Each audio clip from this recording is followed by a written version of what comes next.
Alla Santa Famiglia di Nazareth, in particolare San Giuseppe, sposo e padre sollecito.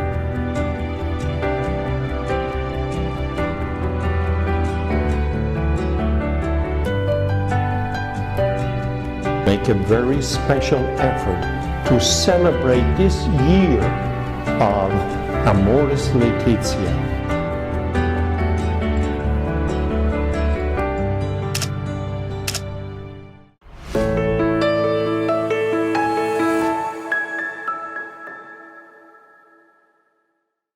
Shalom, salam sehat dan sejahtera untuk kita semua. Perkenalkan, nama saya Fenry dan pasangan saya Imelda. Saat ini usia pernikahan kami telah 25 tahun dan kami dikaruniai 2 orang anak, 1 putri dan 1 putra. Pada video sharing tahun keluarga Amoris Laetitia ini, kami mendapat kesempatan berbagi sharing dengan tema kasih yang bergairah. Sebagai pasangan suami istri, kami juga mengalami banyak jatuh bangun dalam relasi kepasutrian kami. Perjuangan melawan diri sendiri, hingga perjuangan dalam relasi kami berdua yang menjadi tantangan besar dalam hidup perkawinan kami. Menikah memang mudah, tapi berjuang menyatukan 2 pribadi yang berbeda tentu tak mudah. Butuh kesabaran, pengertian, dan penerimaan. Seperti kami berdua, walaupun menjalani hidup pernikahan atas dasar cinta, tetapi kami pun tetap mengalami kesulitan menyatukan 2 pribadi kami yang berbeda. Tak jarang perbedaan-perbedaan yang ada dalam diri kami berdua membuatku sedih dan terluka jika berada dalam situasi yang tidak bisa kuterima. Jika terjadi seperti itu, biasanya saya hanya bisa diam dan memendam perasaanku sendiri. Seperti yang pernah kami alami, hari itu adalah hari ulang tahun pernikahan kami. Sebagai istri, wajar saya mengharapkan Fenry mengingat dan memberi ucapan yang mesra di hari ulang tahun pernikahan kami. Tapi ternyata Fenry lupa kalau hari itu adalah hari ulang tahun pernikahan kami. Dan ia tetap sibuk bekerja seharian seperti biasanya. Saya yang seharian menunggu di rumah, berharap Fenry menelpon dan mengingat hari ulang tahun perkawinan kami, ternyata percuma. Harapan dan penantian saya sia-sia. Fenry betul-betul lupa akan hari ulang tahun perkawinan kami. Saya sangat sedih, menganggap Fenry betul-betul cuek, tidak punya perasaan, dan tidak mementingkan relasi kami.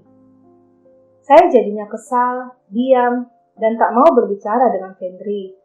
Jika terjadi seperti itu, relasi kami menjadi tawar dan renggang, dan tentunya juga berdampak dalam relasi intim kami berdua, sehingga membuat kami tidak nyaman dan kurang bergairah dalam kesatuan perasaan yang dalam. Tidak dapat kupungkiri kalau saya memang tidak bisa mengekspresikan perasaanku dengan kata-kata yang indah.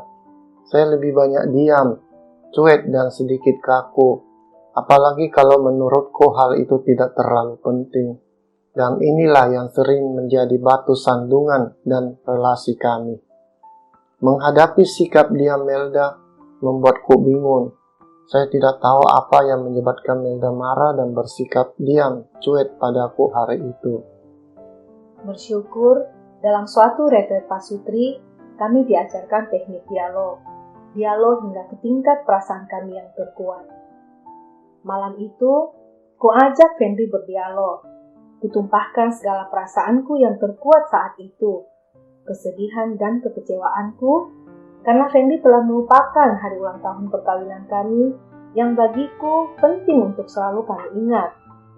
Mendengar ungkapan perasaan Melda lewat dialog kami, saya menjadi sedih dan kecewa dengan diriku sendiri. Mengapa saya tidak peka dan tidak bisa melakukan hal yang begitu sederhana yang dapat membuat Melda bahagia, sehingga berdampak ke relasi kami. Sedangkan Melda telah memberikan seluruh hidupnya untuk hidup bersamaku, mengurusku dan mengurus anak-anak kami, melayaniku dan mengatur segala keperluan dan kebutuhan-kebutuhan kami. Ia dan anak-anak adalah semangat dalam hidupku. Sungguh saya merasa bahagia. Lewat dialog kami, Fendi mau mengerti akan perasaanku. Perlahan mulai kurasakan perubahan dalam diri Fendi. Seperti hari itu, saya yang selalu belanja ke pasar, hari itu harus ke pasar. Ketika sedang asik berbelanja, tiba-tiba turun hujan deras, membasahi seluruh pasar. Karena kebetulan pasar yang kukunjungi adalah pasar tradisional yang berada di lapangan terbuka, saya pun buru-buru mencari tempat berteduh, menunggu hujan reda. Dalam derasnya hujan di tempatku berteduh, tiba-tiba tidak kusangka, Fendi datang dan sudah berdiri tepat di hadapanku sambil memakai payung dan tersenyum padaku serta mengajakku untuk pulang bersama. Rupanya Fendi khawatir dan takut saya kehujanan, dan dia menyusul menjemputku ke pasar. Dalam perjalanan pulang bersama, saya merasakan perasaan yang haru. Saya tidak menyangka kalau Fendi akan datang dan mencariku di tengah ramainya pasar tadi. Ternyata begitu besar perhatian Fendi padaku. Ia takut dan cemas saya kehujanan. Fendi yang kuanggap cuek dan tidak peka, ternyata mulai mengerti akan kebutuhanku. Walaupun itu sikap yang sederhana, tapi sungguh saya merasa diperhatikan dan sungguh dicintai. Bagiku dalam memahami hidup perkawinan, jika saya bertanggung jawab, dapat memberi kehidupan yang layak bagi istri dan anak-anakku, serta setia dalam hidup yang baik itu cukup bagiku. Ternyata selama ini saya salah.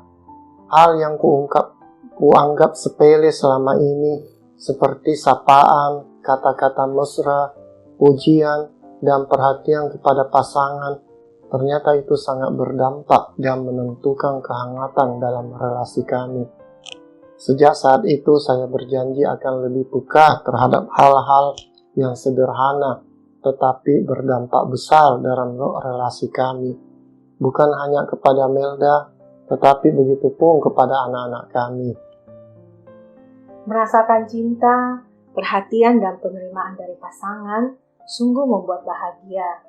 Keintiman dalam relasi kami dapat kami rasakan satu sama lain dan membuat kami terus bersemangat dan bergairah untuk membangun cinta dalam hidup bersama.